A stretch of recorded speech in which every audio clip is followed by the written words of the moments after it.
माता करवा चौथ की कथा। पौराणिक कथा के अनुसार एक ब्राह्मण के 7 पुत्र और एक पुत्री वीरावती थी। 7 भाइयों की अकेली बहन होने के कारण वीरावती बहुत लाडली थी।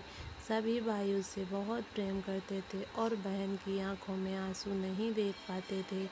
कुछ सालों बाद वीरावती का विवाह एक ब्राह्मण लड़के से हो गया।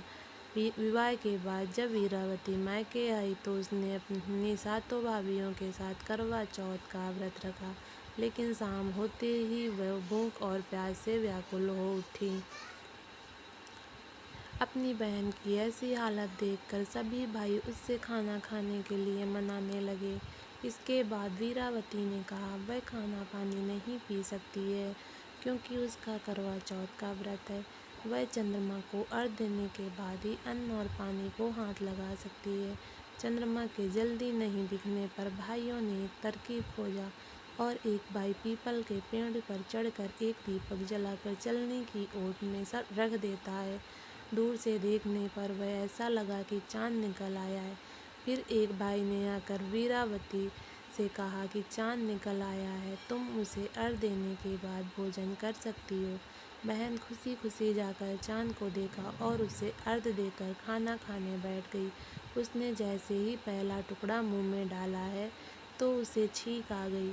दूसरा टुकड़ा डाला तो उसमें बाल निकल आया। इसके बाद उसने जैसे ही तीसरा टुकड़ा मुंह में डालने की कोशिश की तो उसके पति के मृत्यु की खबर आ गई। इसके बाद वीरावती की भाभी ने सारा माजरा बताया कि उसके साथ ये सब क्यों हुआ है। करवा चौथ का व्रत गलत तरीके से टूटने के कारण देवता उससे नाराज हो गए हैं। फिर एक बार देव इंद्र की पत्नी इंद्राणी करवा चौथ के दिन धरती पर आई और वीरावती उनके पास गई और अपने पति की रक्षा के लिए प्रार्थना की। तब देवी इंद्राणी ने वीरावती को पूरी श्रद्धा और विधि विधान से करवा चौथ का व्रत करने के लिए कहा। इंद्राणी की बात सुनकर वीरावती ने वैसे ही किया, फिर पूरी श्रद्धा के साथ करवा चौथ का व्रत रखा।